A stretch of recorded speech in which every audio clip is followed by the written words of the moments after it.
Great to see you, sir. And we're rolling. And comment your presentation. Okay, I will give my best. And welcome to Harald. As you heard, I'm coming from Germany. And I did science half of my life, and I worked as a journalist the other half of my life, writing articles, books for about 1.5 years in film business. So I saw a little bit of the world and many, many different topics. So I'm a little bit trained in interconnecting and understanding more complicated fields of research. This is maybe my core quality. And I started to deal with environmental monitoring when I was in Norway. Actually, I was working in Norway in the field of electrosensitivity for a company supplying measuring material like this one and shielding materials and giving courses for the people to understand what is happening if somebody becomes electrosensitive. And when I was there, I kind of was asked to look at chemical analysis of dying plants and the rainwater that caused the plant death and soil samples, because the farmers realized they're losing parts of their harvest that year. It was 2012, but they didn't know why. So they went to the labs, and then they had the lab results and they couldn't read it. They saw values, but they didn't even know what should have been on these papers. So they addressed me as a little bit crazy scientist from Germany and asked for help. And since then, I'm working on this chemtrail topic. And I think we looked through it now. It took quite a while to understand the different, let's say, the different agendas behind it, because it is not a single agenda. It's not a single group that has interests and is doing something to get what they want. It is a kind of onion-like structure of different groups who have different interests, and the longer you research on the topic, the more layers you discover. So what I'm trying to do today is kind of to dive through this onion-like structure and to try to give you a picture of those different agendas behind chemtrailing. There are two things I'm not going to do, and where I really would ask everybody who is discussing the topic, don't stare into the sky and try to figure out whether the thing you see is a chemtrail or contrail. It leads to nothing. It's a fruitless discussion, and we cannot solve this from down here. You cannot grab the stuff up there, you cannot make a chemical analysis. Just staring at it is hopeless. And the other thing that took me about 1 year, one lost year, is to deal with chemical analysis. This has one reason. If you make chemical analysis, you take a substance and dilute it in acids, and then whatever is dissolved by the acid can be analyzed. And what you get is metal values. You don't have a clue, if you did that, about the chemistry you analyzed or the crystal structure you analyzed, because everything that is dissolved, is gone, and all you have is the metal. This is one problem. You don't really see what you have. And the other problem is that not everything is soluble in acids. And actually the entire core technologies that we could discover later, if you check them in the lab, they are all completely resistant to acids. So there's no chance to get the real McCoy by chemical analysis. So those are two things I'm going to completely skip, also out of time reasons. I want to enter the entire picture from a different angle for today. And this is if we have somebody who is doing things in secret. It's not published in the newspapers, he will not talk about it in public. Then you have the other side of the game, that somebody is trying to figure out what is happening. And then there comes this ugly word, conspiracy theory, and one feels isolated. Could you stand closer to the podium, because it's better lit that way for people. Here, okay. Thank you. No, I dropped it.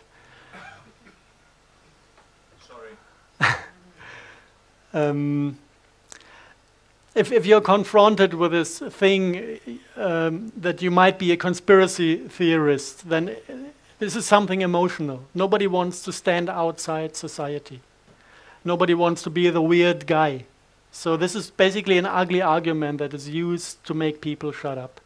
So this can be fought with a few very, very not rational, just clever moves.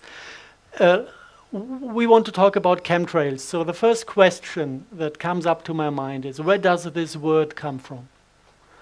And this is a question that is beyond theory, because you can find out where the word comes from.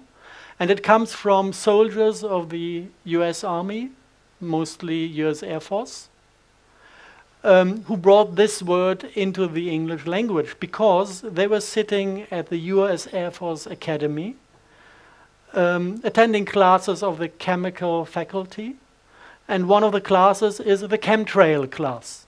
This is kind of, when you study at this university, the class where you learn how to make chemtrails.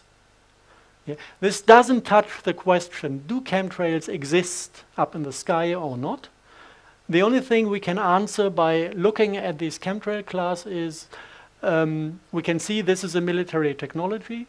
We don't know if it is applied or not, but we can study the technology because it's taught at the university. And this manuscript is a little bit hard to read. It's like 260 pages, roundabout that. And basically it's examination questionnaires. So there's not a single answer in it, but there are thousands of questions. And when you take this manuscript and answer all the questions from these examinations, then you gather the knowledge. And from this knowledge, like with a jigsaw puzzle, you can back-engineer what chemtrailing is. And basically the topics they are dealing with is aluminum coating of plastic surfaces is a big issue. And the synthesis of nylon fibers especially. This is one part of this chemtrail class. And if you want to know what this is good for, there's one military application called spoofer sprays. These are aluminum-coated nylon fibers, and they use it to hide planes from radar detection. This is not a big secret. It is officially admitted by state authorities that at certain NATO maneuvers in the sky, they use these spoofer sprays to train to hide airplanes. So this is one part that is described in this manuscript. The other half is a little bit more difficult to read and to analyze. It very, very much looks like that they are talking about spray pyrolysis, which is the production of crystalline nanoparticles in a combustion process. This is something that is done in industry when you want to produce certain types of nanoparticles. It is a very cheap and very efficient way to produce nanoparticles. And there are two ways in industry and in this manuscript. One possibility is you take like metal salts that you can solute in water, and then you take this water and run it through a ultrasound nozzle that is kind of turning it into millions of very, very small droplets. And these droplets are brought into a flame. And then the water evaporates, and the salt content of the little droplet forms a small dust particle. And if the flame is hot enough, it will eventually melt and recrystallize. And depending on the temperature and on the droplet sizes, you can create crystalline particles, you can create amorphous particles. This is one possibility that is within the range of spray pyrolysis. The other possibility is not to use water, but to directly use combustible liquids like methane or whatever. I think methane is within the US military the first choice. And then you don't even need a secondary ultrasound nozzle. You can use the ultrasound nozzles that create the vapor that is burned within a jet engine. So this is basically the chemical and technical knowledge that is taught in the chemtrail class. So we get a first idea what this technology is about. We still don't know if it is used regularly, if it is used sometimes, if this is something that is meant for wartime and in peacetime nobody even touches these technologies. We just learned something about the technology. Now, when you see how successful this way of looking at things is, you know, we answered many questions where other people were searching, talking, discussing years and years and came to no fruitful conclusions. There's something that is very, very intelligent. If you have somebody that might have plans he doesn't want you to know, it is a very good thing to go to the places where these people are alone among each other and talk about what they do. Yeah? Then you can listen and understand what they plan. Actually, there's no other way to find out what's happening. So I started to get interested in internal papers of certain agencies.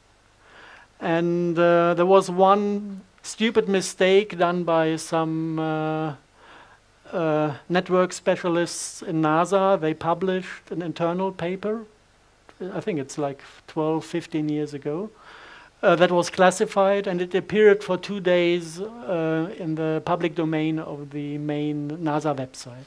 And some people just by incident found it and copied the paper. And since then, actually this is public domain. It's brought out every now and then. It's discussed by people every now and then. It's not like a text that is giving a full description of what they are doing. Basically, it's just a PowerPoint that is displaying certain core terminologies. This is the paper in the original form, and the title is a little bit funny. It's Future Strategic Issues for Future Warfare. And they project this on the year 2025, as if they talk about future technologies. And then you have a very big, very small subtitle, The Future is Now.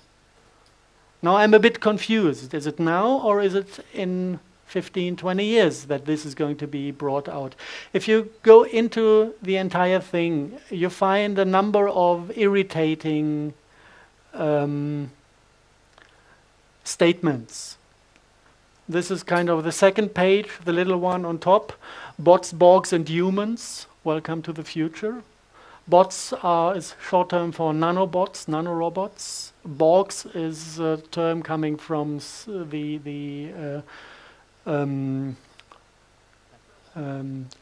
Wars. No, not Star Wars. Star Trek filming. It's the species that is assimilating other species by turning them into half computer, half being. And humans, I guess they mean themselves, the one who are not affected by those games and rule the entire thing afterwards. And they just name a number of technologies that are going to be used in future wars. And they explicitly say the war of the future is not in between countries. They expect to have a world government. So the war happening on this planet is between the government and the normal people. And this completely different type of war will need completely different weapons. And then they list all those weapons. And there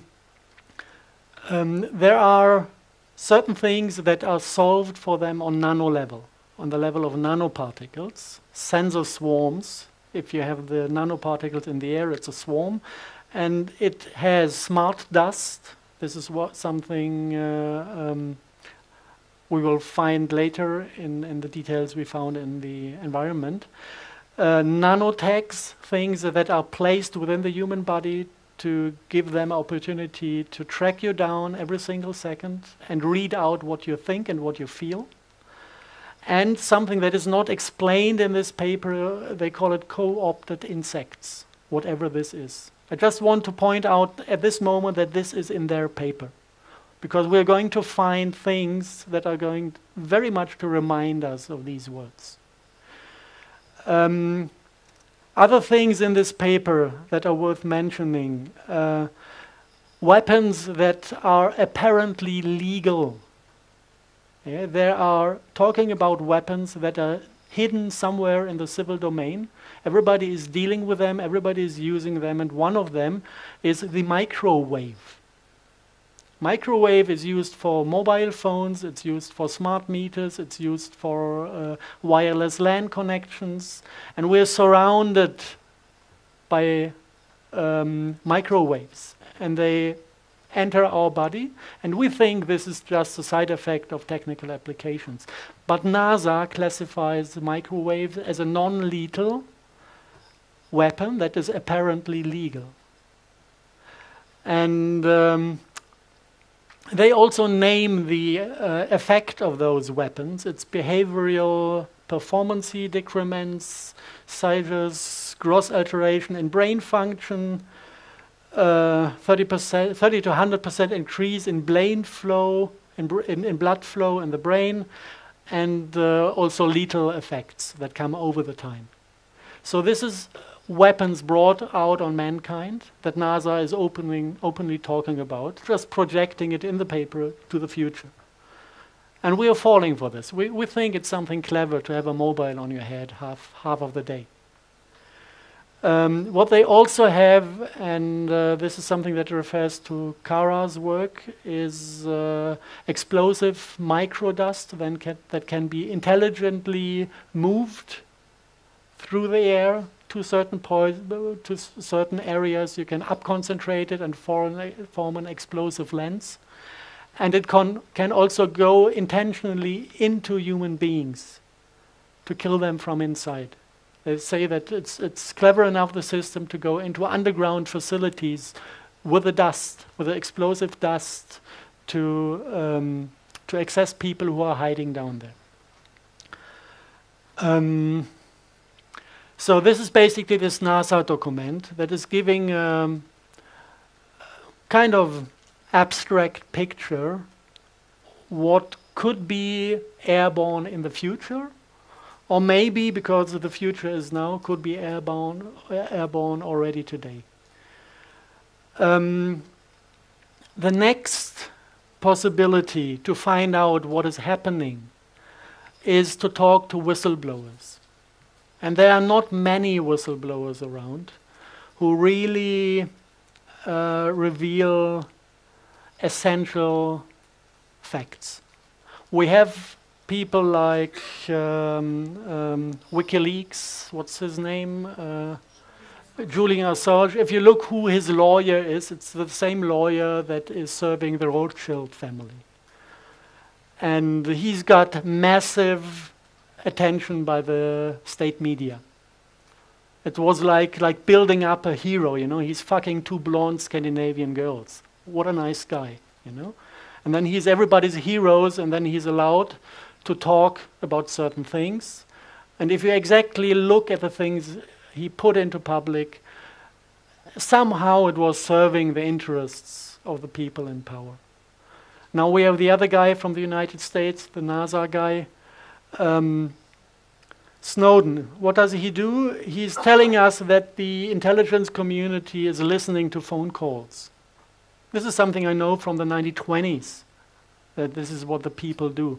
And here and there he's dropping some things, but it's not actually the thing that is published on mainstream media. But mainstream media is carrying him, and Putin is offering him asylum. Well, I think, okay, I'm revealing other things, and nobody ever offered me asylum, and not a single newspaper is printing my truth. So there must be something wrong about these people.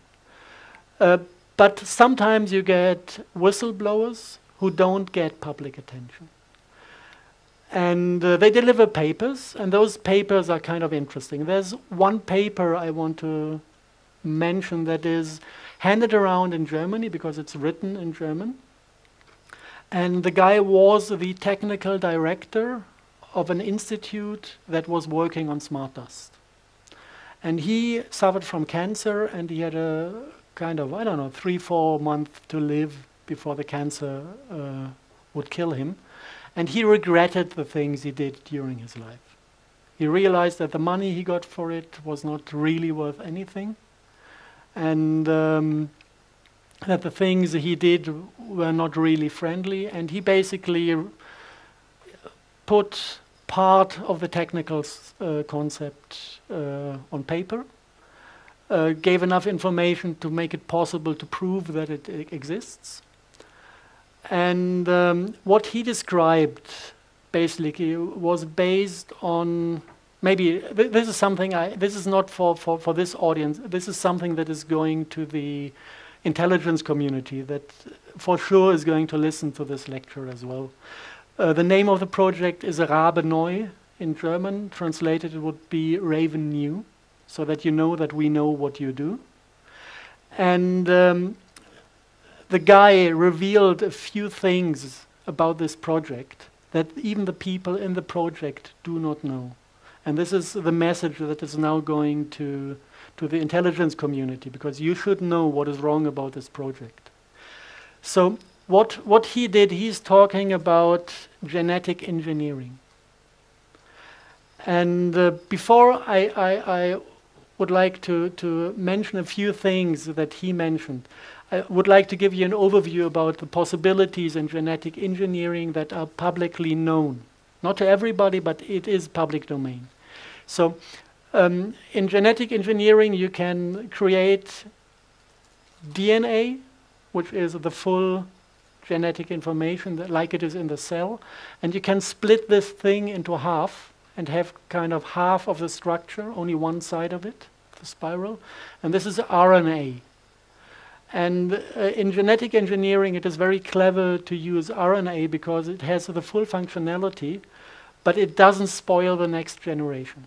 So this is something they really like to work on, because you can manipulate without destroying and without risking the future. If you look at DNA and RNA, there are a number of different functions to it. One function is that these fragments of RNA, DNA produce light of certain qualities. This is connected, it's called optogenetics, the entire field of research. And it is the teaching about how the genetics produce biophotons and produce the light body of a being. This is kind of the blueprint that is controlling the building up of forms, the morphogenetic field that is giving us the structure we are. So this is all done by this DNA. And if you synthesize DNA, this is done by printing today. You write down the code you want to produce, and then this is going into a DNA or RNA printing machine. So you can define every single base pair of the structure and print it out. So what they do is, one of the fields is optogenetics, to invent and produce little fragments of RNA, DNA that produce light. The second thing is, and the second natural function of DNA is to produce substances. These parts of the DNA are producing RNA, the RNA is producing proteins, and the proteins start to build up the matter that the body is built out of. And also, like healing substances and poisons can be produced by cells. And this is one function embedded in a certain span of this DNA. So this is something they say, there's medicine, for example, artemisinin. It's very, very expensive to extract it from plants. So they just extract the little portion of the genetic information that is doing this substance and insert it into some microbes, and then they can create artemisinin in big amounts. This is medicine, how they work. So we have light-producing things, and we have substance-producing things. And then there's a new field of research. They realized that the base pairs can be mounted into a chain in a way that functions like a computer, like a logical element. And this is if you visualize this, it's like the old method with telephones, when you were dialing with sound. Every base pair has a resonance frequency. It's somewhere in the terahertz range. And if you hit the right frequency, it is opening, like a light conducting unit. And if you have a chain of these base pairs that react on different frequencies, you need a sequence of sounds to open all the fragments to make the entire thing conductive. So it goes like do do do do do, and then the next part of the genetic thing is activated to either produce light or to produce poison. And this is something beautiful out of their view of the world, because if you bring this RNA or DNA into the human body, you can kind of take a radio signal and activate it from outside to produce any substance you want or to produce any light you want. Light is emotion, light is thought, light is everything. Everything we sense as experience of ourselves. And a substance can do everything with us. It can poison us slowly, it can kill us immediately. And this is controllable by radio frequencies without risking that it is triggered without anyone to want it being triggered. And the guy said, actually, we know that this is dangerous to bring this out, so that was in the papers, so we introduced deactivation code, like a line of sounds that is completely taking the system out, and so that it cannot be abused by other entities. This is what he said. And he said this is airborne since 2003 in Europe. And he said that the second war, the last war in Iraq, was only done to test the system. It was the only real reason for the war. This is what he wanted to tell us, or from my point of view, the important stuff. Then he said some things aside that I counted to be very, very important. I don't think he did. He said they spent half a year and $10 billion to optimize the cluster topology. And this is something that I guess says nothing to anyone here, but if you're into the topic, if it's like having a virus and you want to bring the virus into a human being to have him infected with this, cluster topology is of no interest. You need to think about cluster topologies if you want to have this RNA or DNA clusters carry intelligence, carry soul, carry an artificial life form. Then it makes sense. And if you picture this, we are infected with this RNA, and the RNA is forming a cluster of 1 millimeter distances around us. And a cluster like this is able to carry a computer program or an artificial, non-physical structure or being. This structure can hoover through the field, but it also can hoover into us. And this structure knows how to access the light production, and it knows how to access the production of poisons. And it also carries intelligence in itself and has the ability to make decisions. This is something that is just implied by the fact that he said we needed to optimize cluster topology. It's a little bit far out, it's a little bit speculation within this, but it gives me a kind of triggering moment when I listen to the word smart dust. Yeah? I get the feeling that this somehow is related to this capability of these optimized cluster topology to carry intelligence and to make its own decisions, if you want so. So this basically is just by looking at the spots where these people are among themselves and listening to some people who spoke out before they died. And the thing now I want to mention, this is the address to the intelligence community. I'm a hardcore scientist, but I really appreciate the possibilities that lie in the spiritual world. And I had so many open questions to this whistleblower that I decided to attend a lady that can talk to people who are dead. And I didn't inform her at all about the topic or about the questions I had. I just asked her, can you see if the soul is willing to appear in a session? And he immediately was there, and he immediately started to talk to her. She didn't even know about the topic. She didn't know my questions. I just told her I would like to have that guy in front of me. And he immediately started to talk through her, and he said, this is alien technology. It is not human technology. And we have been fooled. There is no deactivation code. It doesn't exist.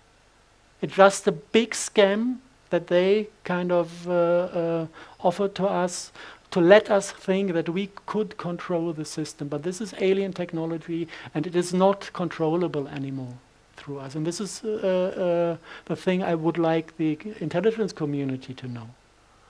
That they're sitting on a big scam, and they are not controlling the system. They believe they do, but they are not. Okay. This to the whistleblowing. And now we come to the things that we really, really, really can see in the lab. And if you go one step back to the chemical analysis, the elements you find. On one hand, you have this type of fingerprint. You find barium, strontium, titanium, and aluminum. Wherever plants die, these are the metals that can be found in, let's say, a slight overdose, more than nature should have in it. If you now check toxicology, it's not even close to the amount of heavy metals nature can take without suffering. If you look back at acid rain times, 1,000 times more heavy metals were soluted within the soil, entering the plant system. If you look back at industrial revolution, we didn't have filters burning coal like hell. You know, the times when London was buried under heavy smoke. We had much more, 1,000 times more heavy metals in the system than today. And nothing serious happened. So at that point, we had to start looking at optical analysis, microscope analysis of particles that we found in the rain, which is difficult because you need to take thousands of photos and samples to be lucky to have one sample that is giving you a pure fraction of one component. If you have the entire mixture, you see nothing.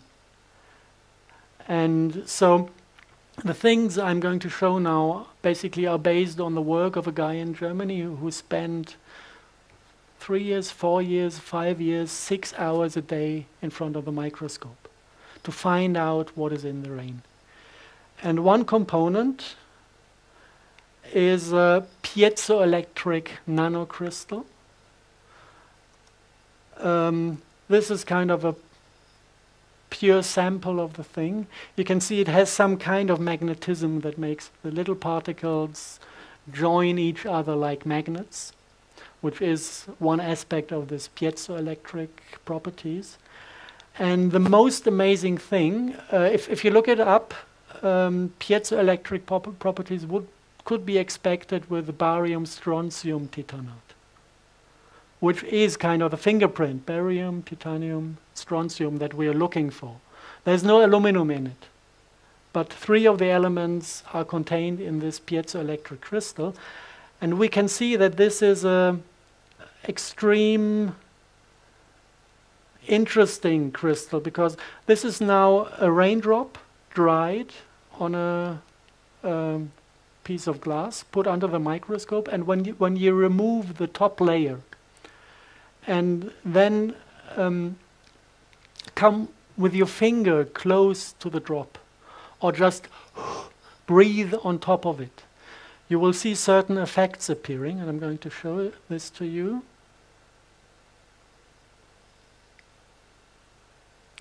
This is just a slight change in air temperature and infrared radiation from a human body.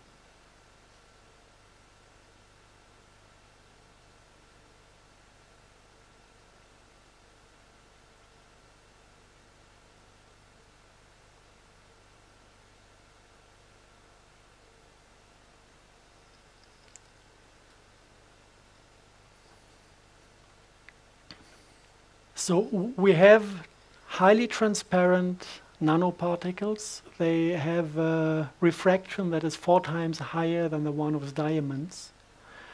That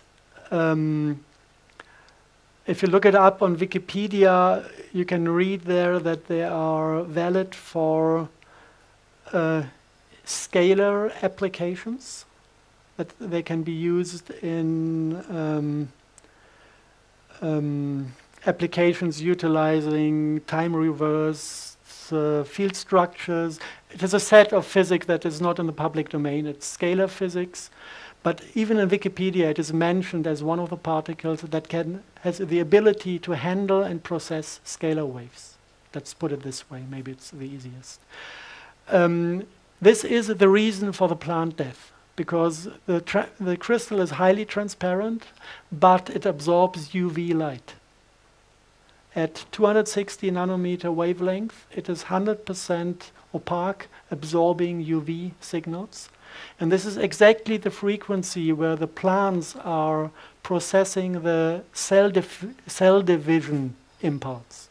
Cell division occurs if a UV biophoton is hitting a cell. This is kind of the trigger to tell the cell, please divide into 2. And if you have these particles within the plant tissue, you absorb all these cell division signals, and the plant stops growing. This is actually the thing that caused mad cow disease in the 80s. If you look exactly at the medical research concerning mad cow disease, you find that there are 3 reasons to get this disease. A lack of copper within the body, too much mercury in the body, and these nanocrystals. And what happens then is that the mercury is stripping the nervous system, destroying the protective layers on the nerves. The copper, the lack of copper in the body makes the single nerves dissolve into chain parts. It's a protein, a prion, and a copper, protein, prion, copper. If you suck out the copper, it falls into pieces. This is how they can diagnose TSE, by measuring these protein, prion particles. And then something very interesting happens. These protein prion things try to rebuild the nervous system. It is a self-healing process of the body. But if you don't have copper, you cannot rebuild the nervous system. So the body is taking the next heavy metals it can access, and this is barium and strontium. So it starts building a nervous system that is based on protein prion barium. And this is kind of an antenna for electromagnetic fields. So you are rebuilding a nervous system that is sensitive on electromagnetic fields. And not only that the nerve itself becomes sensitive, also the barium-strontium titanate nanocrystals, they display barium and strontium on their surface from the crystalline structure, and the new built nerves kind of grow onto the crystal. So what you get is a new connecting point for the nervous system that is piezoelectric. And whenever this is receiving a signal, it's firing electrons. So you have a direct access to the nervous system of the human being. This is one nanobot that you can find in the literature. Nobody knows that it is 100% identical with TSE, with the mad cow disease, and with the Creutzfeldt-Jakob disease. So this particle. It's you can see if you look into the military domain, they use it for radar range enhancement, for turning the sky into optical lenses and optical mirror setup. You call it horizontal drift plasma antennas and columnar focal lenses, so that they can play with electromagnetic signals and radar signals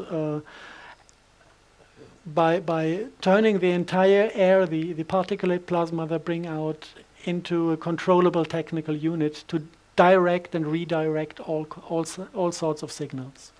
This is part of the rocket field in the military domain. If you want to destroy a Russian rocket approaching London, you just calculate the path, and then you activate the plasma and heat up the plasma to 10,000 degrees. And then the rocket is melting in the air and exploding. This is the rocket shield we have.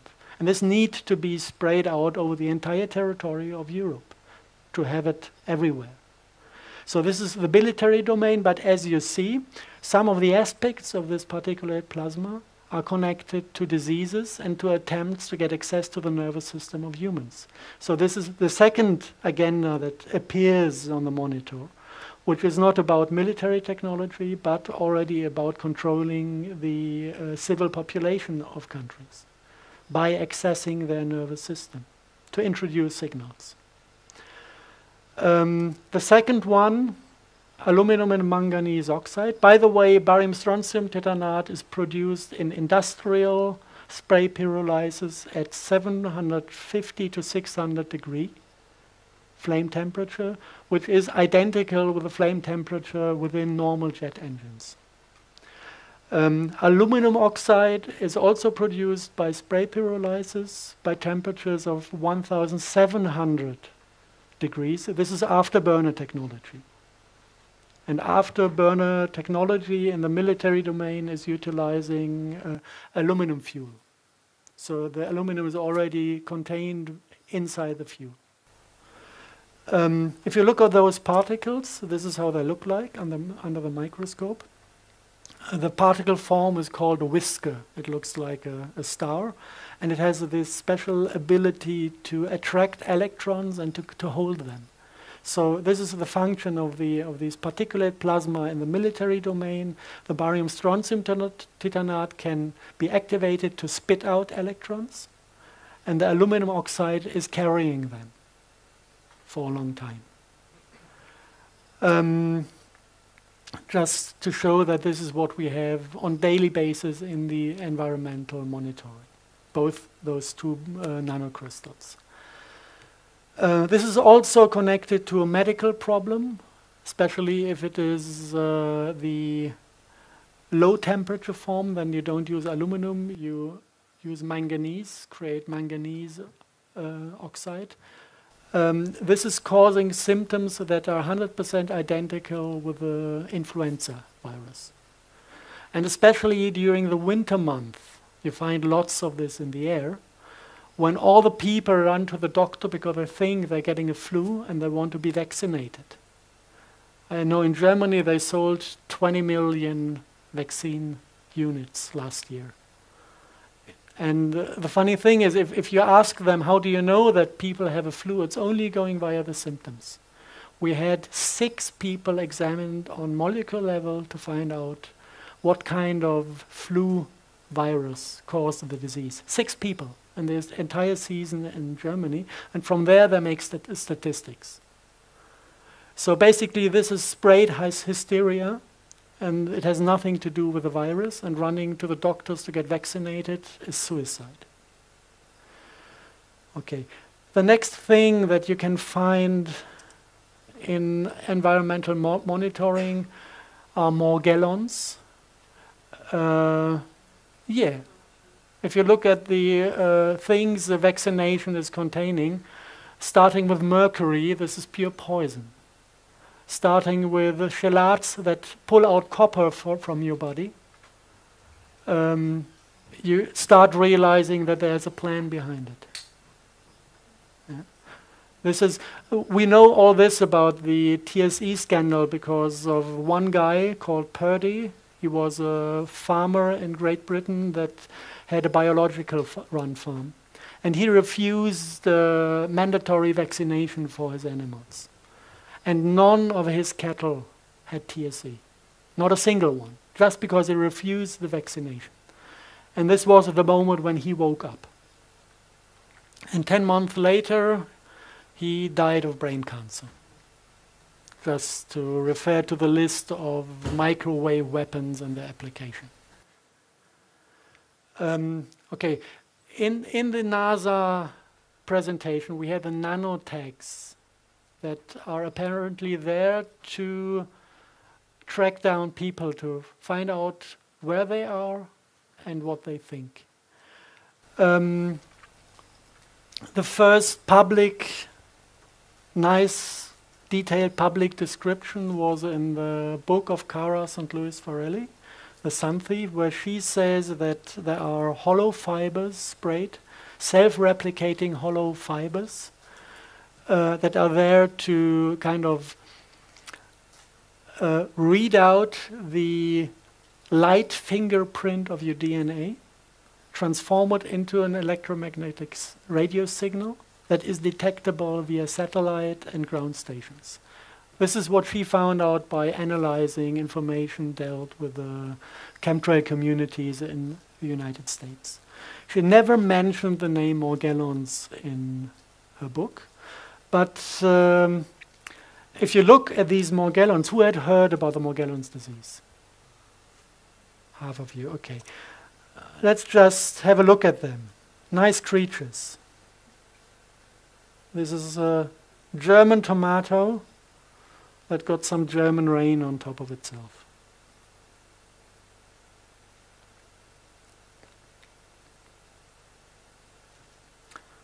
Is that real time? This is real time, yes. Now watch the Morgellon, what he does. He loves us. He's getting excited and he's trying to get close. I don't know exactly what they react on, maybe on infrared radiation.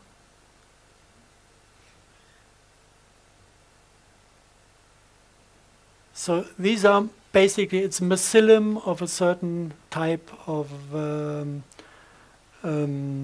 fungus. And this fungus is, first, if you want to look at it, it's airborne. It's not a single fiber here and there. It is glowing under UV light. So if you take a UV lamp at night, you can see those fibers airborne. And there are billions of them. Not every night, but every now and then. You can see them fly around. And these fibers, this fungus, is infecting the human body. And with 95% or 99% of the people, nothing special happens. They're just embedded somewhere, and your biology is keeping the fungus population low in your body. They just function as a plasmonic antenna to send out a signal, but you don't get sick from it. You don't get ill. No visible symptoms. So we would guess 100% of the population in Europe is infected. It's not a big deal. It's not dangerous, as long as the body can handle these things. Some of the people cannot handle it. And then the mycelium is starting to grow within the body and starting to multiply. And at a certain point, they are extracted via the skin. And you can see that they have this ability to collect colors. You have blue Morgellons and you have red Morgellons. And nobody knows where these colors come from because they are of technical origin. It's not a natural substance. So you can see them when the skin is opening. You can see them under the microscope if you make a blood analysis. You can see that the blood is infected. And you can let them grow artificially in a petri dish. And if you look at them, you see they're a little bit more complex than a simple fungus. They have kind of organs inside. They have little red stem cells of an unknown species that are self-replicating as well. And apparently they produce other structure. This looks like a sporing body. It's like the unit where the mycelium at a certain point is forming a mushroom, a fruiting body. And then from the fruiting body you would expect the spores for the next generation, if this is a mushroom, if this is a fungus. So this seems to be the containment for the spores, because if you put this into the petri dish, you can see the next generation growing. And other things you find, now it's getting fringe, it's really getting fringe, is fragments of insect skin being extracted from a Morgellon victim. So something makes these, something from this disease is making insect parts or insects grow within the human body. Did I say co-opted insects when we had this NASA paper? We're getting there.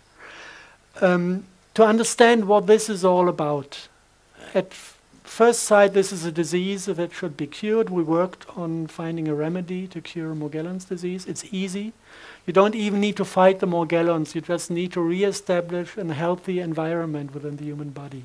Take out the acids, take out the heavy metals, cure the function of the liver that is irritated by mercury and that is irritated by a disturbed candida environment. This is due to antibiotics.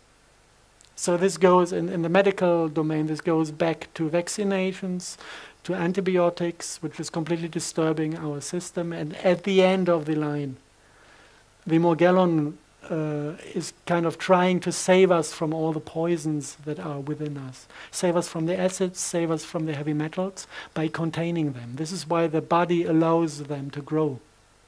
So this is actually not a disease that is infecting us with bad intentions. Everybody's infected, but the one who has too much heavy metals in the system will show symptoms because he will love these fungus to replicate and suck in all these heavy metals. Now, if you want to understand the agenda behind, there was a brave lady at Harvard University that made the chemical analysis of these fibers in the nanolab. And she threw out just a number of chemical formulas. I'm not going to name them. And she also analyzed the single color particles that she found in the air, also the color airborne, that then at a certain point is entering the mycelium after it replicated within the human body. Yeah, so this is coming to the concept of self-assembling nanobots. Self-assembly means you spray the fiber, it is replicating, you spray the color, and within the human body, the color and the fiber is mounting to a working unit. This is what you call self-assembling nanobot. If you just take the chemical formulas of these colors and put them into Google, something really, really funny happened. I found that in Berlin, there's a American company that has a kind of daughter in Berlin, and they are holding all the patents, world patents for these colors.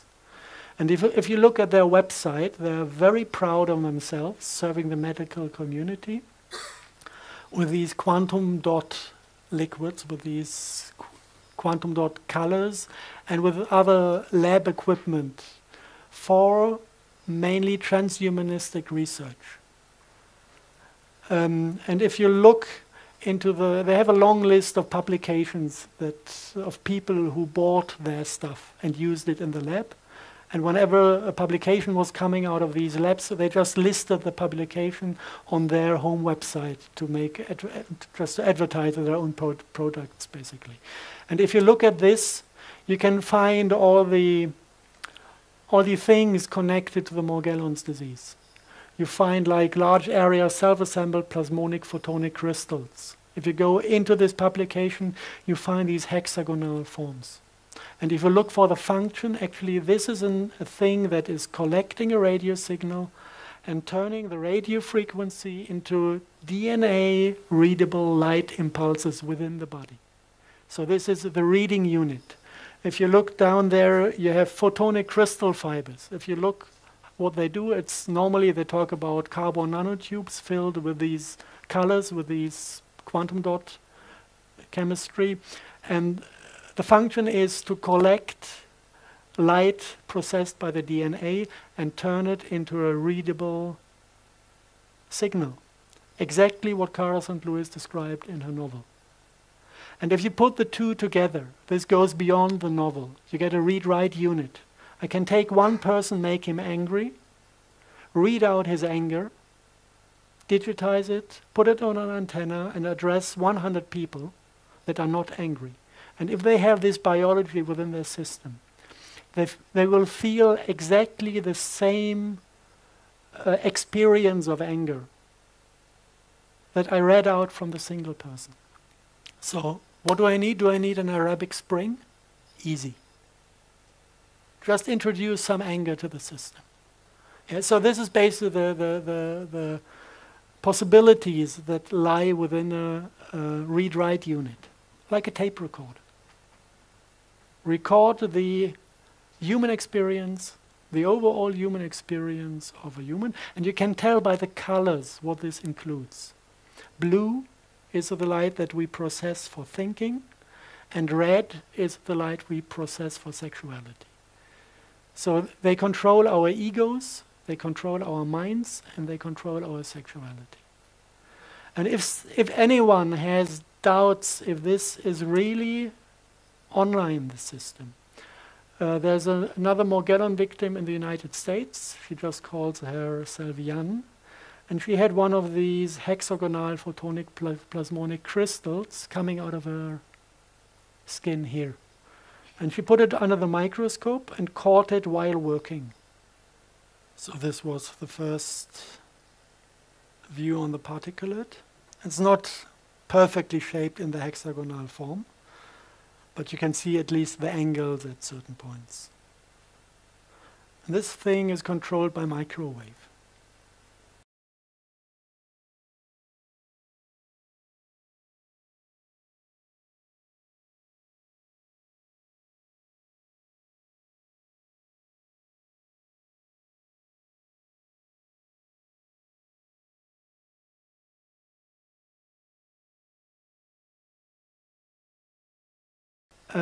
Now there are a few more aspects of this Morgellon disease that are a little bit strange.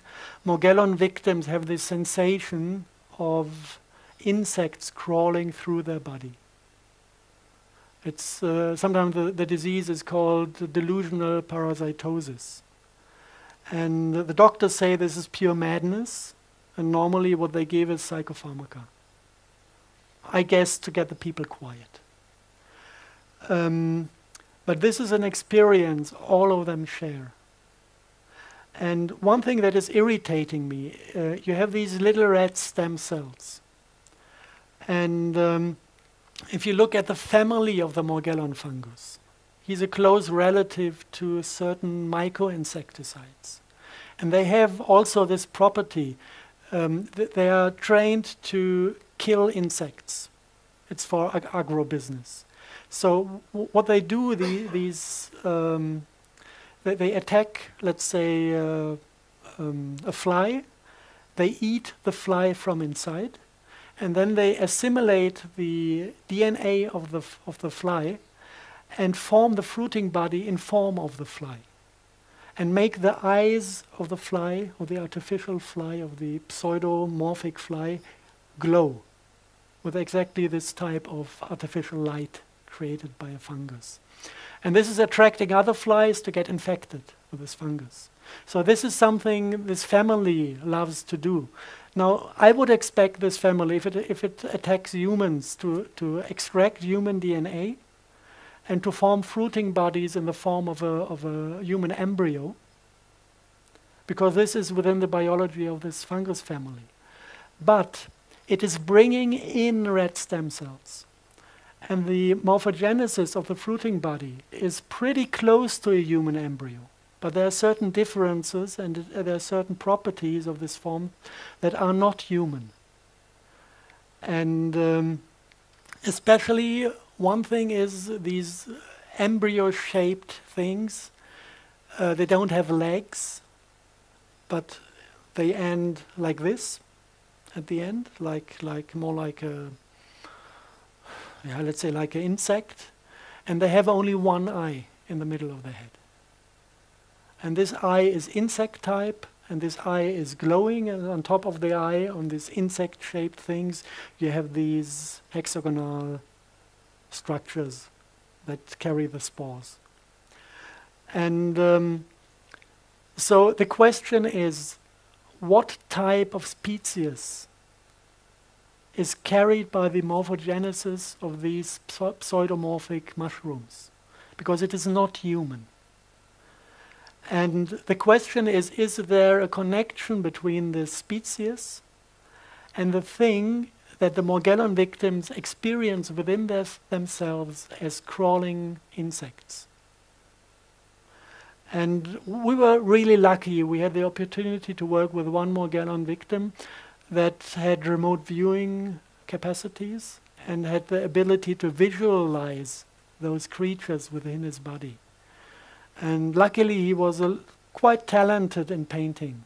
So I asked him to give me a few sketches. So he started to paint and he got better and better. And the last picture I got from him looked like this. So we have the spider form, but we have a quite highly developed face and a quite highly developed character. And he draw the eye in the middle, the one that is showing up in the morphogenesis of the mushroom, the pseudomorphic. If you look at these mushrooms, they are extracted from the lower intestines in a 28-day cycle.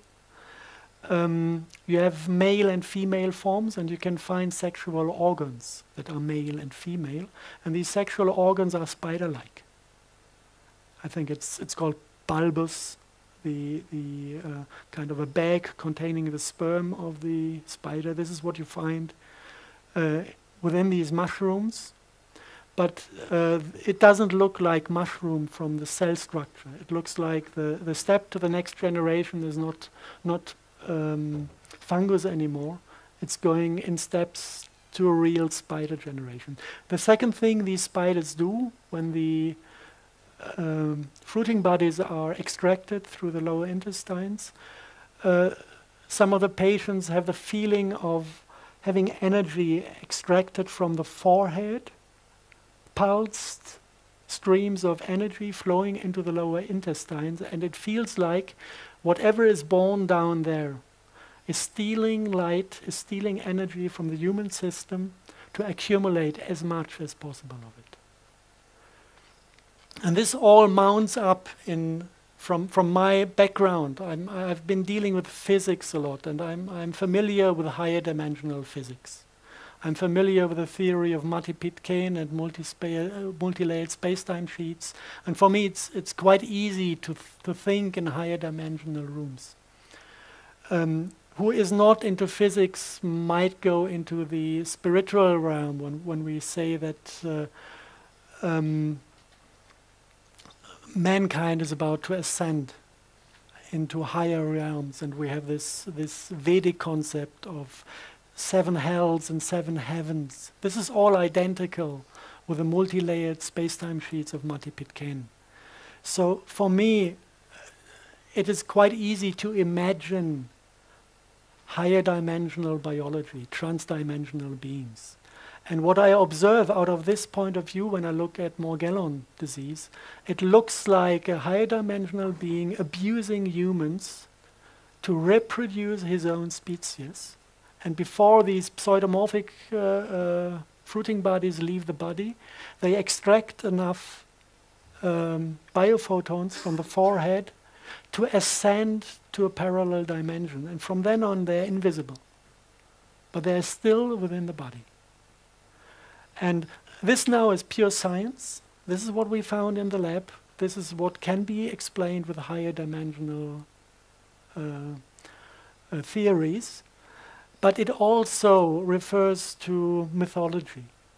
If you have an invisible creature crawling through your body, trying to access your energetic system, this is very close to what one might call a demon or an Archon. And if you look at the descriptions of these Archons from 2,500 years ago, the description of the biology is identical with what these Morgellon victim was painting. They're described as spiders with human faces. And there are exactly 2 different species that are close relatives but different. And it is described that they live as light parasites And this is basically what the entire black magic tradition is about. Being a black magician means to communicate with those Archons and offering them access to your physical light system, feeding them with biophotons, feeding them with life force, and in exchange they offer power. Power over other human beings. This is what black magic rituals are always about. So we're starting to get a picture here. And if you look at the political entities who might be responsible to introduce Morgellons into the air, look into the United States. We have the Bush family in power. Even if it's not called Bush, there's Bush inside. And they're all members of Skull and Bones. Sounds pretty black magic.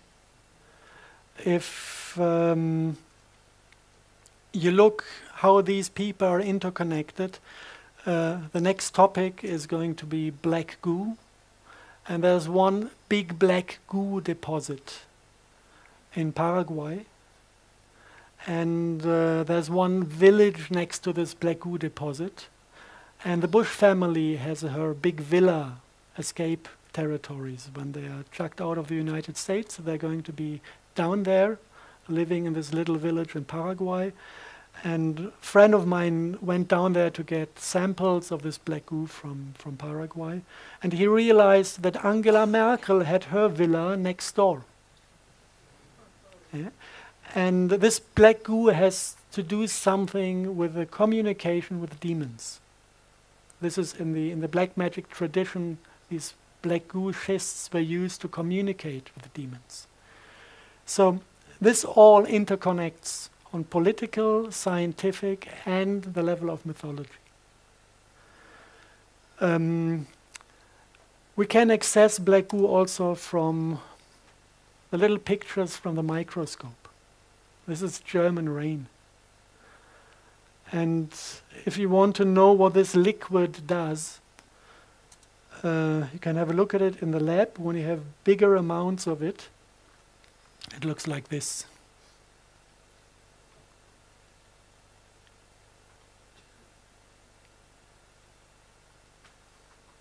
It's a liquid crystal. This liquid is self-organizing physically. And this, at the moment, is sleeping. It's not aware of being observed. It's quiet. Sometimes when it doesn't like to be observed, it might jump out of the pot straight into your face. If you have two of those in one room, get them 5 meters close to each other, they stare at each other, then they decide that they want to be united. And then they start to pull. It's like magnetism, but it's intelligent. And when they realize that you hold them within the vessel and they cannot escape, they get angry and start to shake the vessel and try to break through the wall. Because they know once they are through, they can flow over the ground and unite to a bigger unit. This is something you can just observe in the lab.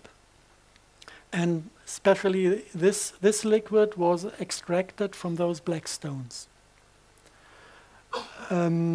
This is World War II leftovers. We found them in an underground facility in Bavaria, 1/2 ton of it. So we can imagine that the SS processed quite a bit of this. And I guess that the guys found also the technology to extract the oil from it. Must have been there in written form because they did it in the lab successfully. If you look at those stones, you have a brief history of things reported out of former times. You have, if you look at H.P. Lovecraft, the descriptions of the black magic communities in Eastern Europe, they had kind of sculptures out of this black oil schist. And once a year they went there slaughtering little babies to get the demons out of the stone, sacrificing little children to communicate and get the service from the demons. This is one thing mentioned. If you go back in history, you find them in the Kaaba in Mecca. The same form of phallus-shaped structure that is described in Vedic script as Shiva's lingam, that is described in this Lovecraft script. A fragment of it is part of a central part of the Kaaba in Mecca, and every Muslim in the world is asked to go there once in his life and to kiss this stone. If you go back, you find them on Turkish and Roman, Greek and Turkish coins. You see them left and right of the tree of life in the paradise garden. So getting in contact with this black goo is what caused the deterioration of paradise. And it is not easy to understand the overall concept, because when you start to deal with black goo, the first thing you need to discover before anything makes sense is that there are two different qualities. We have liquid black goo. It is basically, it has been found on a southern Falkland island, Tula Island, and this is what the war with Argentina was about, accessing this black goo. We have this type of earth black goo in the Gulf of Mexico. This was what the Deepwater Horizon catastrophe was all about. Somebody was shooting a torpedo at the facility, destroying the attempt to get the black goo out of Mother Earth. And we had, I think, eight military submarines getting close to World War III, trying to capture some of that oil after Deepwater Horizon was destroyed. And no single civilian was allowed to go to the beaches to remove the oil. It was just military personnel with special equipment and fully shielded against the influence of this substance. So this is one quality that comes from Mother Earth. And then you have a second quality that is found in connection with meteorite sites. If you look at the thing in Paraguay, you can exactly see by the form the stones are broken in the environment that was an impact of a meteorite. If you look into the Arabic mythology, they say the thing in the Kaaba in Mecca is a fragment of a meteorite. And this is now not against Muslims. If you look into the Peter's Dome in Rome, you have a big piece of this stone under the Peter's Dome. And if you analyze all the churches built in Middle Ages in Europe, every altar has a black altar stone. And what you feel when you enter a church is not the love of God. It is more like a cold fear. Yeah? This is the resonance transmitted by the structure of the church, fed by this black stone in the central point. Now, what we need to realize is that there are two qualities. One quality is coming from inner earth, and one quality is coming from outer space.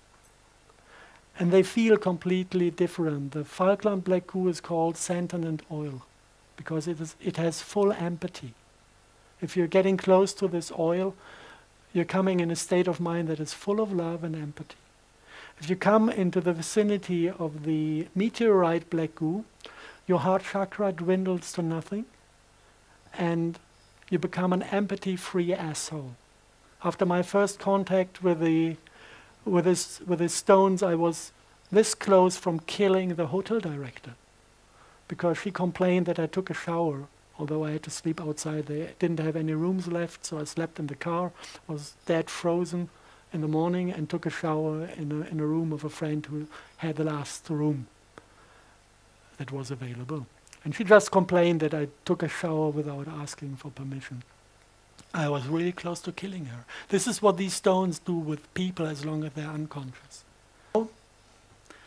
Now we need to understand, the second thing we need to understand is what is the function of the black goo. And to understand the function, you look at the chemistry. It is a mineral oil dotted with high amounts of alchemistic gold and iridium, which is precious metals in the M state, which is, it's not really explored. Some people say it's a type of antimatter that is far enough out of our reality to avoid a collision between matter and antimatter. Some people connect it with superconductive qualities. What we know is that gold and iridium in this state of matter is a very important component of biology. If you look at in DNA, you're kind of forming hollow spaces in the spiral, and you can fit these monoatomic precious metals exactly into the open space. And they kind of act as a biophoton attractor. The DNA itself is capturing the field energy, storing it and resending it out. But the gold and the iridium are attracting the photon onto the spot. So this is basically why we get old. The body is capable of producing M-state matter until we are 18 years old, and then we are losing it. And when the matter is gone, the M-state matter is gone out of our system, we disconnect from the morphic field, and we lose our shape and get old. This is why the Egyptian priests fed themselves with these M-state matter, and it's reported that they managed to get 800 years old, because this function was out of work. So basically there is a kind of fractal similarity between the function on light level of a human being and the function of the black goo within the earth or wherever it is, in a way that we are divided, we live in duality, we are single individuals that are only a little bit connected, interconnected with talk and telepathy sometimes, and with a beautiful smile one might receive, and we are kind of coming and going in generations. But the way we are processing light is actually the same as the black goo is processing light, creating this funny type of quantum magnetism. This is a light effect. So I came to the, let's call it a theory because I cannot prove it, that basically life is first created within a planet when water and CO2 is forming this type of black goo oil in transmutation processes. We had this process in the lab. We can replicate it. This is why I'm pretty sure with this part, that this is initially formed out of water and carbon dioxide by vortical motions, because we can do it in the lab. And then this type of black goo at a certain point is exiting the earth, coming into the oceans. This is what you call a black smoker on the ground of the ocean. And this is where the geologists say there was the place where the first life was formed. Because of the repetitive light patterns start to modify with this oil. And the first simple life forms can be built that develop generations and individuals. Like a mass of oil can divide into 2 drops. This is a process of individualization. But the thing is that the light process is happening on a scalar level. So it doesn't distance does not matter. We can penetrate matter without interacting. So what this created, this is my theory, is that basically the entire biology on top, in the biosphere, on top of the planet, is interconnected with the black goo of the planet in a kind of mirror function. Everything we think, everything we feel, everything that is processed within the light body of a human is sent down there, and we have a holofractal, immortal being in the center of the earth that knows everything one can know, remembers everything that ever happened. And this might be the thing that is called the Akasha Chronicle. And this is what is giving the entire biosphere instinct. And the people who interact with this entity, they say it is a motherly creature. She has all aspects of a motherly creature. I observed this many times because when you start dealing with a black goo, you need either to commit suicide or to connect with her. So we have many people who have a straight connection to this being within the planet. And it's funny how she sometimes reacts, like when somebody has the first contact with her, completely excited, she says, "What do you want?" And then the guy says, "Oh, I wanted to see, I wanted to meet. What do you want?" And then he doesn't know what, he has no question and no target. And she says, "Sorry, I'm busy. Come back when you want, when you know what you want from me." This is her. She's loving, but she's very straight. And now, theory. We try to get the point when these alien Black Goo arrived on the planet. And it is very likely that we can put the date at 80,000 BC, connected to the destruction of the Lemurian continent. This is a soft source, I would say. I wouldn't call it hardcore science, but many things hint to this. And people who have memory of incarnations in that time report that in the moment when Lemuria went down, there was a swarm of meteorites coming in, hundreds of them, hitting the Earth, containing this Black Goo. And they also say that connected with these meteorites, there was an invasion of a species that said, actually, that they are in trouble and that they need asylum, and ask the people of that time to give them that asylum. And after some time, they realized that this was fraud, that they begged for help. And the moment they were let in, they started to manipulate the subconsciousness and send mankind to an ugly state, to the ugly state we're in now still. To be able to control them and to be able to feed on them. So this is a full story reported by people who have the full memory of that time. Take it as whatever it is. Some people believe in reincarnation, some people have memory of former lives. I find it interesting that people who claim to have memory of former lives are able to give me precise information on topics I do research. So this is what is giving me the trust to listen to these people. And now, another thing that becomes interesting when you look at the different types of the Black Goo, I titled as binary versus trinary life.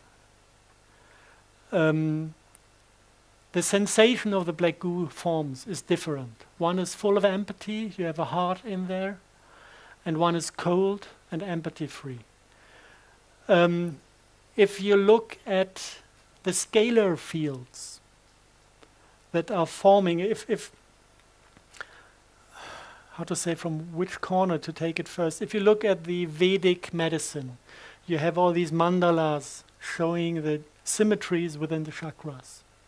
This is about angular relationships. You can have squares, you can have a 6 structure, a 12 structure. If you look at scalar physics and at the way scalar waves build up scalar potential, you have unification of fields under certain angles. You can have unification of electromagnetic fields at 90 degree, 180 degree, 30 degree, and 60 degree. And in between, you just create chaos, but no order and no scalar potential. So we have these angular things out of hardcore science as well. And now we go to the microscope again. And we see funny pictures. We see funny pictures. We see a substance. I cannot name it yet. We have an idea, but it's not secured what substance this is. But if you look at it, what it does, we see a Morgellon fiber, and we see nanoparticles of this special type. And when you come with your finger close to the Morgellon fiber, all the bioenergy emitted by your finger is reconverted into a rectangular shape. This looks like there's a fight in between two systems of bioenergy. One is in rectangular and opposite geometry, whilst our biology is in the 30-60 degree system.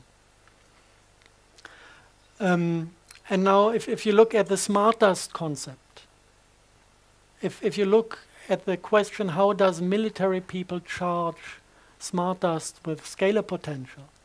They always use two antenna setups with the opposite wave to get the scalar energy into the fields. This is kind of the rectangular 180-degree concept. And I know several people who are in opposition to these military and intelligence community concepts, and who thought about interfering and destroying their technology, if there are possibilities. And then we had a kind of warning: don't even try to do it from down here. It's impossible, because you have sensor swarms. I know this is also a word from the NASA manuscript. It came out of the mouth of a clairvoyant in Germany, sensor swarms, without him knowing what he's talking about. And he said these sensor swarms redirect every emotion, every single positive emotion created by a human is reconverted by these sensor swarms into rectangular field structures. And then these guys found a way to get across these sensor swarms and managed to destroy the smart dust layers within the atmosphere. And this was all, you listen to the people. This is kind of clairvoyant and some spiritual practice to get access to these fields, and you cannot see anything happening. And 2 days later, this stuff came down with the rain. So apparently they managed to destroy the sensor swarms and got access to the fields. And then I went into the meditative state of mind, and because I wanted to see if it feels different. And from that day on, if you kind of send your senses into the sky, you could feel love up there again. Because you had these field structures, these angles that are corresponding with your heart chakra. So there are many, many things kind of that point to the thing that we have a little war between two different concepts of biology. One connected to alien Black Goo and to an alien species that is without heart energy, and one that is connected to our loving planet.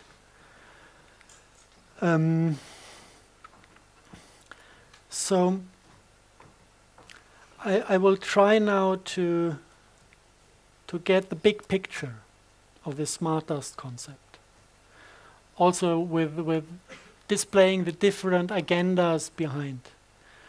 If you want to have something working, it is cybernetics. If you want to have something working, you need a source and a sink, like with a battery. You need a plus and a minus, and then you get action. So in this field in the sky, you need a source, and this is basically the HARP technology. This is what is emitting the big amounts of microwave energy into the skies. And you have different antenna systems that operate on different frequencies. I know the things called weather radar. They're working on very, very core frequencies triggering certain capacities of water. And they are also part of the scalar wave patterns you can observe in the sky. Like Marion Island, we have beautiful satellite images capturing Marion Island meteorological station, transmitting a huge scalar wave that is forming cloud patterns in the direction of Japan when they had earthquakes up there. So this is not only microwave, it also is working on a kilohertz range, and it's working on ELF, low frequency range. So this entire antenna park on the planet is our source. Then we have agents in the sky that are controlled by this to directly achieve goals, like rocket shield, like weather weapon, earthquake weapon. This is the military domain. I just visualized with a small blue circle, going from HARP to the particle zoo and going back, harvesting the results of this technology. then these military guys have been fooled or guided by the intelligence community. It's easy to see how this looks in reality. There was one admiral of the US Navy who was asked by the CIA to assist spraying, and he said no. And one day later, he was found shot with 2 bullets in his chest, and they said it's suicide. I want to see a guy committing suicide with 2 bullets in his own chest. Yeah. This is a clear language. The next one that was in charge of this position said yes. Since then, the US Navy is taking part in the spraying programs. So this is the second agenda behind is intelligence community. And this is a little bit more complicated. In this agenda, you take the energy, and it is kind of collected by the piezoelectric crystals also within the body. You have a shifting in frequency, up converting the microwave to biodigestible light, sending this light into the DNA, reading out the information of the DNA, and then it is processed by the Morgellons and collected by the technology of the intelligence community to read out our state of mind, and by reinserting it onto the hard technology, they can also insert patterns of the same quality. So they just grab it here and start back from the beginning to control our consciousness. This is the second agenda, the second thing. The next one is we had the black goo in the rain as well. Now what does the black goo do? The black goo is processing light as well, but it is processing it in the bidirectional form. So it is controlling consciousness and subconsciousness. This is what forming our way we receive, we look at reality. So the subconsciousness is a time-reversed component of a bidirectional signal. So it's doing basically the same as the intelligence community, but it's taking another step to the black goo. And the black goo is connected to quantum computers based on black goo. We found 4 of them. One was in Rome, one was in the city of London, one was in an NS underground facility in the middle of Germany, in the area of Nordhausen. It is a facility where the V2 missiles were constructed. And it has kind of officially, it has 1 layer of underground tunnels. And if you talk to people who have been in this facility 50 years ago, a few have survived this time, they talk about 3 layers and describe the facilities in the lower levels. And there's one of these black goo quantum computers in it, resembling artificial ley lines, like 1.50 meter in diameter, big pipes containing black goo. And from there you can kind of connect the black goo to computer programs, inserting neurolinguistic programs. This is basically what happened to mankind. We have been natural once, and then suddenly you have concepts appearing in your mind like revenge. This is a neurolinguistic program that is causing only that we cannot stop killing each other. In nature, it does not exist. You will never find an animal taking revenge. You can find a rival, yes, but no revenge. The word no is a demonic neurolinguistic program because these entities know that we create our own reality by thinking. So they just introduced a new word that does not exist in nature to turn everything on the head. No more war. And the quantum physics is only reading more war. And it is manifesting more war. So all these neurolinguistic programs are inserted in certain computers, processing black goo. And there was one in Rome, one in Germany, one in the city of London, and one somewhere between Washington, D.C. and New York. And in the center of the entire thing, this is now the demonic agenda. In the center of the entire thing, we have a controlling unit, and this is this synthetic RNA that is sprayed. That is pure artificial intelligence. And if you look into the ancient scripts describing the demons, they say that actually they don't have individuality, that they have something within their species that is ruling them as like a central computer. And if you look at this, you can, again, this is not proven, but it makes a story. You can imagine this species starting to travel space, maybe leaving the women behind, and thinking about, with all their knowledge they had gathered, about a way to manipulate. First, they knew they had to take their collective subconsciousness with them to survive as a species. This is why they took Black Goo onto the journey. And the second thing is that they found possibilities to manipulate the Black Goo and to adopt the subconsciousness to the needs of space traveling. And this is where they stole the heart chakra. They removed the heart chakra from their biology and the other, just to function in a technical environment. And then an accident happened. The accident was that this program that they introduced into the subconsciousness took over control. And this is what is happening with transhumanism. This is exactly the trap that is. We are inspired by them to enter the same trap.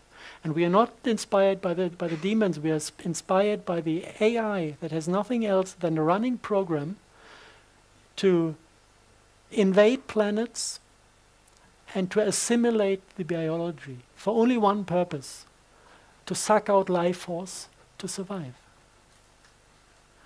And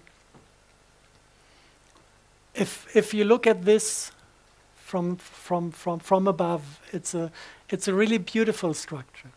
I know it's about ugly stuff, but it's a beautiful structure because when you look at the entire thing and you try to find solutions to it, you realize actually that everybody who is involved on the different agendas, on the different levels, is doing the same mistake.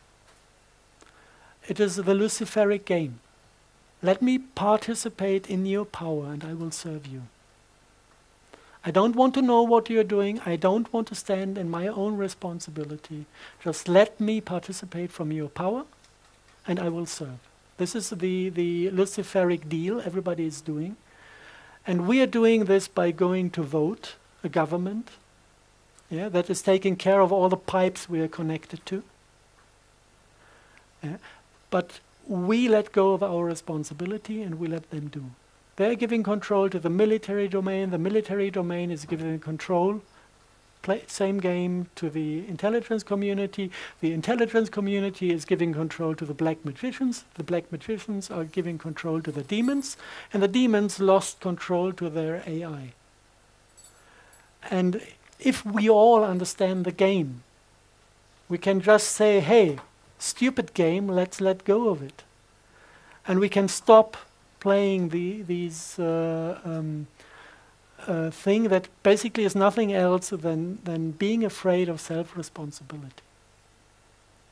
And I think we are at the point in history where every single individual should master that, to regain self-responsibility. And then we will not need a government.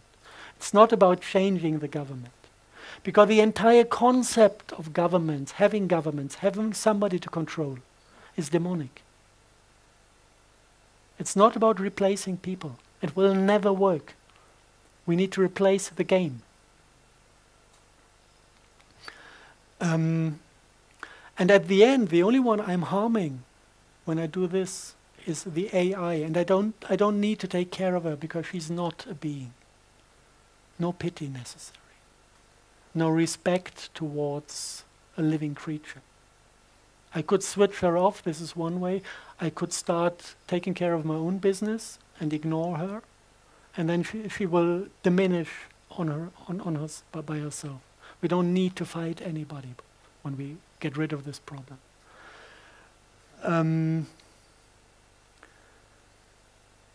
Yeah, that's basically it. Shall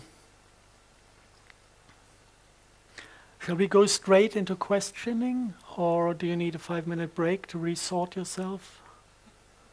Yes, if anybody wants to ask questions, you want to come up this way, please. They give you a mic. Maybe until you're sorted with a mic.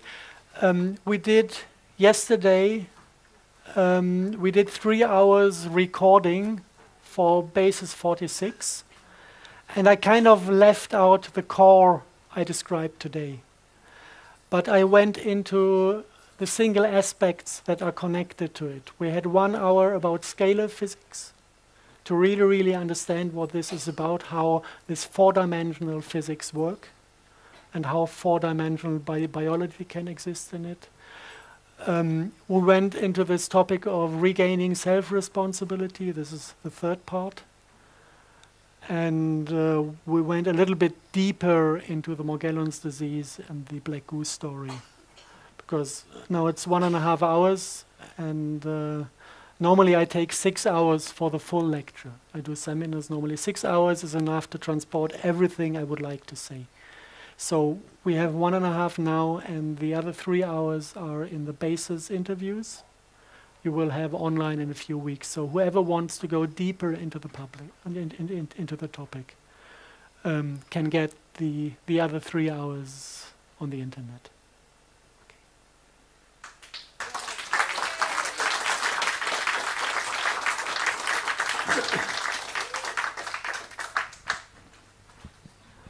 Why are they afraid of the sun?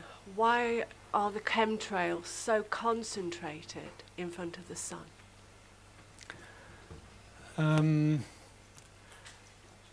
This is something we can observe. Actually, it is the only thing we can observe from ground level. In the evening time, if you look at the sun, it's always hidden behind stripes. And if you look at the opposite side of the sky, it's completely clear and you can see the stars. But this is not out of the reason that they spray in front of the sun. It is out of the reason that the particles photoionize. As long as they have sunlight, they automatically spit electrons, get charged, and attract vapor from the surrounding air, and make clouds or stripes or whatever. And the moment the sun is gone on the night side of the evening sky, they lose charge, and the humidity goes back into vapor, and then you have a clear sky. So it's not that they spray only. The spraying, the particle plasma is everywhere at the same time. Right. But you can see it mainly in front of the sun, because over there it's still photoionized. Yeah. Of course, there are more agendas behind the spraying that are connected to the sun. They want to cut us off from sources of information, because development is always about taking in information. And there's a lot of information coming from outer space, from the central black hole in the galaxy. There's information coming from the sun. And of course, they want us not to develop. So it is a good idea to cut us off from this. Also, the nanoparticles accumulating in the soil are meant to cut us off from Mother Earth, because everything that might go through is absorbed in these layers. So there is something about them being afraid of, or them trying to cut us off, but it is not connected to the position of the sun in the sky. This is about photoionization. Right. And the other thing is, orgone. Why do they hate it? Orgone? Orgonite or orgone, yeah. Whenever you make any orgone, or you buy any, within a week of you having it, more chemtrailing over your house, the black helicopters arrive. Okay, this has to be something with... you need to look into the work of Wilhelm Reich to understand this. And Wilhelm Reich found a method to extract certain field structures, energy potentials from the sky. He said he's removing Dor to get the sky clean again. And this is a rather complex thing. You have to regard the entire planet as a electromagnetic resonator, and you have waves running around the planet, and with a wave kind of biting in its own tail, you get self-strengthening structures. And at the end, you get the sum of all platonic bodies standing as standing waves around the planet. And they have defined frequencies. Schumann frequency is the most known of them. And then the same thing happens in the core of the Earth. You have electromagnetic fields that travel through the stone, and they also build up a grid like this of platonic structures and other structures.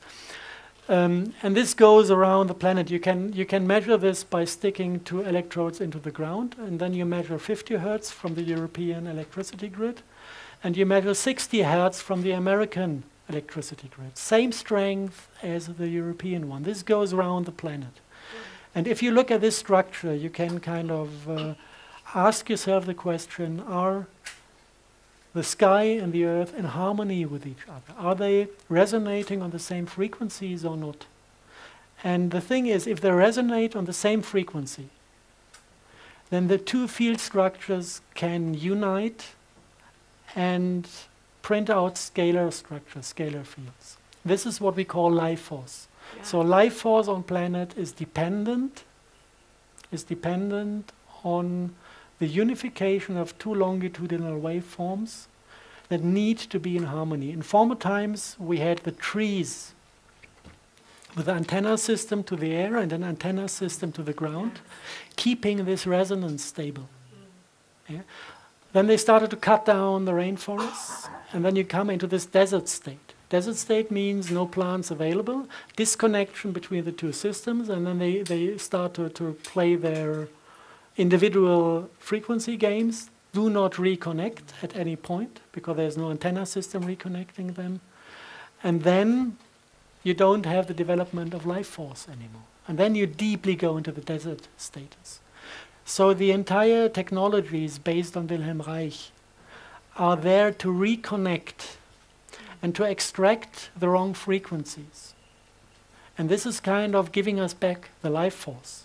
And once we regain life force, we start to ascend, and then we collide with the world of the demons. Yes. Yeah.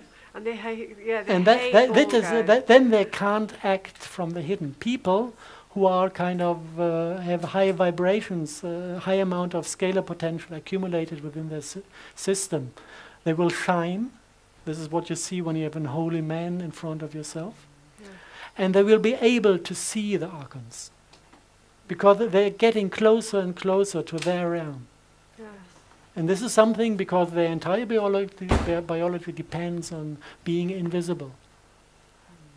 This is something they really, really fear. Okay? Yeah, okay, thank you. And the microphone on. Anybody else want to ask questions? Okay, could you tell us something about how the whole system of nuclear radiation fits into that? To ask this on the microphone. So can I ask a question? If you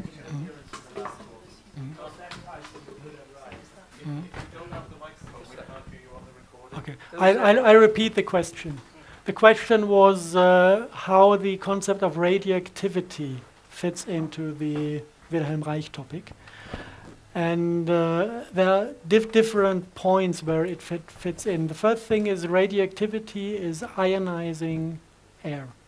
You have these beams or particles or whatever you want to call it, and they hit air molecules and ionize them. Once you have many, many ionized particles in the air, the vapor is concentrating on many cores for droplets, and you will have a dizzy sky but no rain.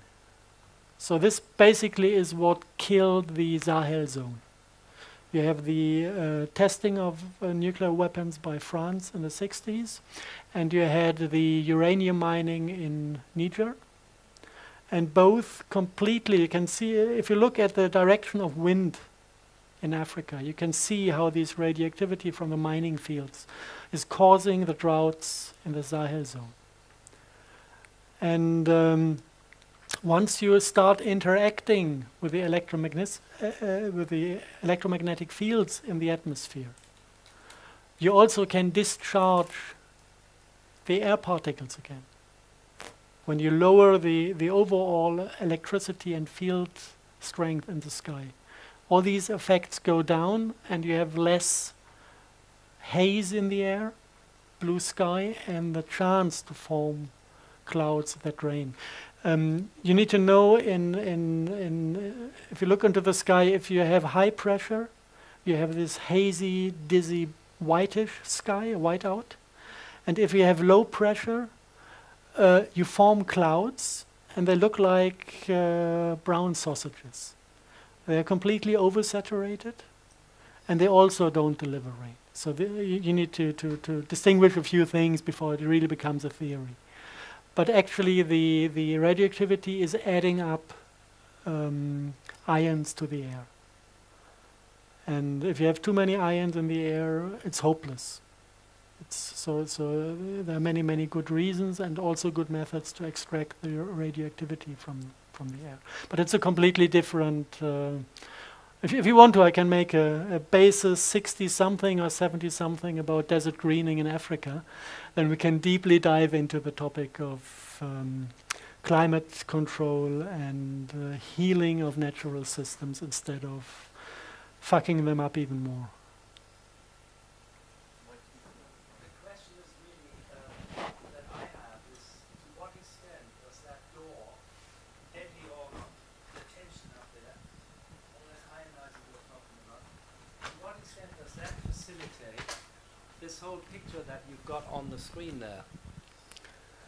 To what extent does it support HARP, for instance? To what extent does it support the interruption of the transmission of cosmic energy, quantum energy to morphogenetic fields and the life force? That's sort of where I was. I would look at it. I would look at it the opposite way. I would say all the attempts to manipulate and to insert destructive electromagnetic structures is adding up to the door potential. The door potential is the outcome, not the cause. And of course, if we remove the outcome, we can diminish the pressure that is upon us, of course. And this is something they don't like because the entire chemtrailing is dependent on very, very precise calculations. For example, in Germany, we have this microdust hysteria. They're measuring microdust in every city, and they define that all the diesel vehicles need to stay outside of the big cities. This is because the component of the carbon dust makes it impossible for them to precisely control the cluster density of the crystalline nanoparticles. If you have technology that is only measuring particles and you have two different types of particles and you want to precisely define the concentration of one particle, but you can measure only both. To make this function, you need to completely remove the carbon particles. This is why people are not allowed to drive in the inner city anymore with certain vehicles, because they need to measure and control this. So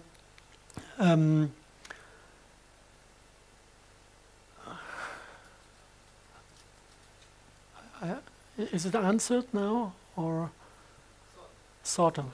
Okay. It's an ongoing process.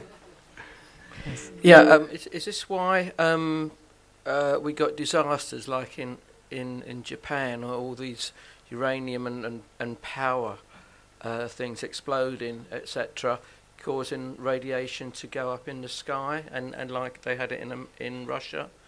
Would that be part and parcel of? Completely different stories behind that. If you look at Chernobyl was feeding the woodpecker device. The woodpecker device was a Russian scalar weapon based in Ukraine, and they attacked the San Andreas Fault in America. They wanted to destroy LA and San Francisco with a huge earthquake. That was Cold War. topics. And the Americans were not as far developed technically as the Russians, so they asked Israel to help out. And Israel fought back with some devices, and they cut down these unifying fields, and the entire field energy that already was transmitted from the Ukraine flew back to the Ukraine and started to flow into the feeding energy source. And they had, in between they had a kind of device to destroy this energy, to turn it into heat, to protect the power plant. But this device collapsed after 12 hours. And the discharging of field energy was not finished at that point. So the field energy entered the nuclear power plant in Chernobyl and made the entire uranium explode within a millisecond. That was kind of Chernobyl. If you look now at the last incident in Japan, the earthquake was earthquake weapon, but not alone. They deposited a nuclear bomb in the ground of the ocean opposite to the coast, so the tsunami was nuclear made. And they also deposited mini nukes within the power plant. In every single reactor, 2 days before it happened, it was an Israeli company that mounted cameras for observing, for security reasons. They were in charge of security for the power plant. I think the cameras had a weight of 2.3 tons each. So you can imagine that this is not a camera. And the story that you have hydrogen not being able to leave the building block, this sounds pretty much like a fairy tale, because it is known that hydrogen can be formed, that nobody would ever build a power plant without having an outlet for these gases. Another 9/11 then. It was a discussion about money that Japan was supposed to pay to the United States. It was still contracts following World War II. And I think Japan was willing to pay in US dollar, and the United States wanted to be paid in real assets. And that was the discussion, and then they were kind of blackmailed. Either you pay in real assets, in gold or whatever, or we will sink the Northern Island. And the only thing why they stopped at a certain point, if you look at the pictures from Tokyo, you could see the entire island falling to pieces. It was not even an earthquake that was shifting a part of the city. You had cracks in the ground that opened and closed and opened and closed, and after some time the groundwater came zipping out of it. And not a single motion was seen. Normally you have a motion and then the thing is over. So they tried to sink the entire island, to destroy the basement of Japan, to make it sink into the air. And if you follow certain sources, there's this, not all of the HARP devices are under control of these people. So if you follow certain sources, they said that the devices that were under control by friendly entities, they kind of said, if you don't stop attacking Japan, we will sink some of the Spanish islands in front of Africa. Some of the islands are kind of unstable in their geologic position, and if you shake them, they slide into the Atlantic and would cause a wave of, I think, 17 meters approaching the east coast of the United States.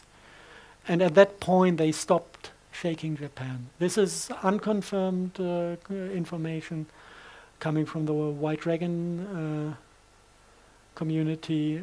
I don't know what part of this is true or not. Yeah, I appreciate that different countries have got different alliances with different races coming to this planet. Isn't that so? I think they've been doing this for ages. Yeah. These alliances. Just rubber stamping it. I'm happy that at recent times we have kind of a number of rather friendly entities to be allied with. So nice things are happening, yes. Okay, time for one more question. Next gentleman.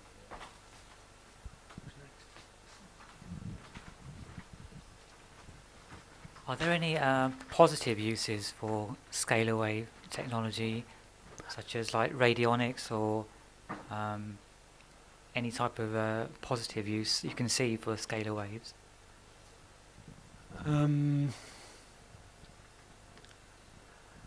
I've been working in the field of physics and advanced physics before I started with this topic. And we do transmutation out of water vortices.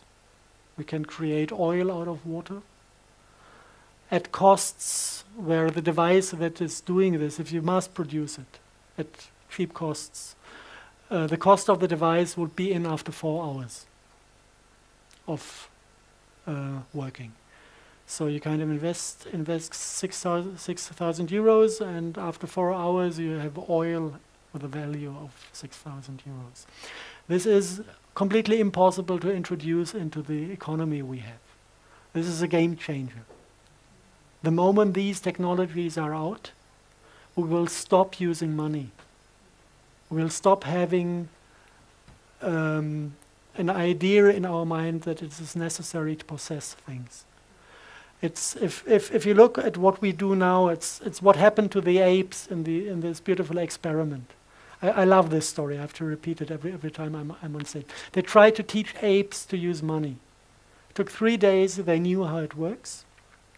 After 3 weeks, the boys in the ape family started to steal and betray, and the girls started to prostitute themselves. And after 6 weeks, the biologists who run the project decided to stop the project because they could see the social patterns fall to bits and pieces, getting self-destructive and ugly. And then they decided to take the money away again. Big mistake. The apes were not willing to let go of this. They were beating the biologists up when they tried to get the money back. And this is gaming addiction. And every single human who is part of economy has fallen to this gaming addiction. And the core of this gaming addiction is scarcity. We think we don't have enough. This is why we grab as much as we can.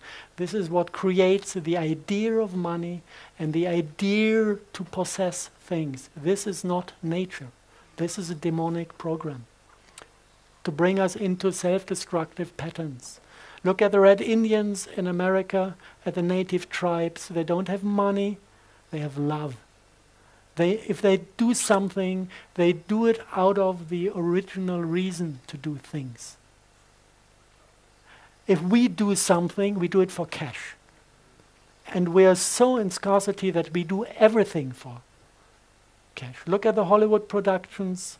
Look at the mercenary killing millions of people. Yeah, a job. Yeah. We have to do the job. The job.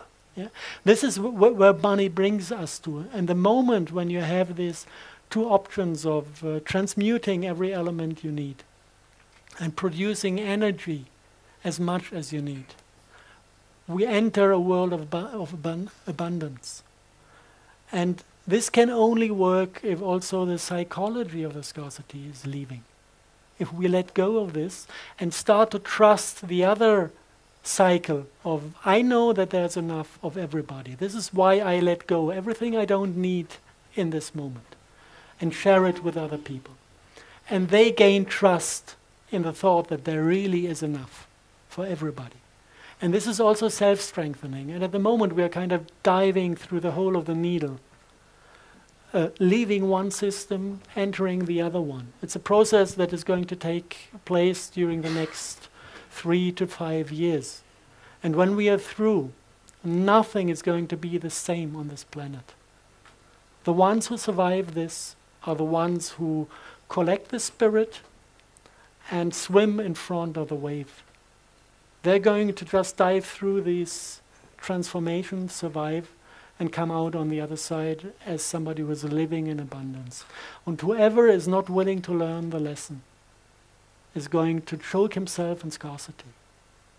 And this is the quality of a disease. If you have a chronic disease, like this gaming addiction is a chronic disease, and you want to heal it, then you go into this acute phase where all the symptoms are multiplying in strength to make us realize that this is a disease, because somebody that has a chronic disease is not, the immune system is not realizing the disease anymore as what it is.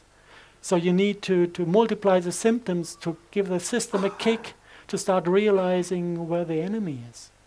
And then transformation can happen. So this is what we are heading to. And if you know this, you can be completely free of fear, because you know what is coming to us. And if you realize that actually also all this bullshit I've been lecturing about today is not dangerous if you bring yourself into the state of heart, because they're addressing blue and red. And if you're green, if everything is controlled by your heart, if you identify yourself with your heart, not with your head, not with your ego, then every attempt to manipulate you is realized as an attempt to manipulate you, because you know who you are. So there's no need to be afraid of this stuff if you take the necessary steps in your own development. And this is all beauty. And this is free of fear. And this is time over. Okay.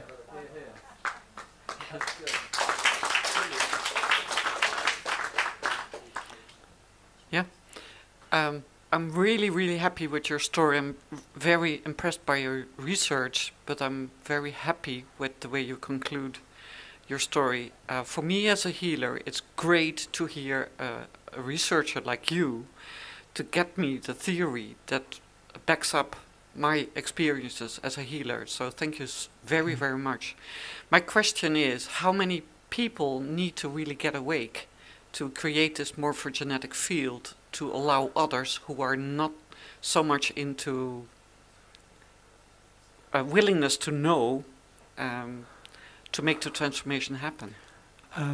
If you want to know numbers, I'm not sure. There are two different ways to calculate. The guys who make experiments say you need 100 of us to realize.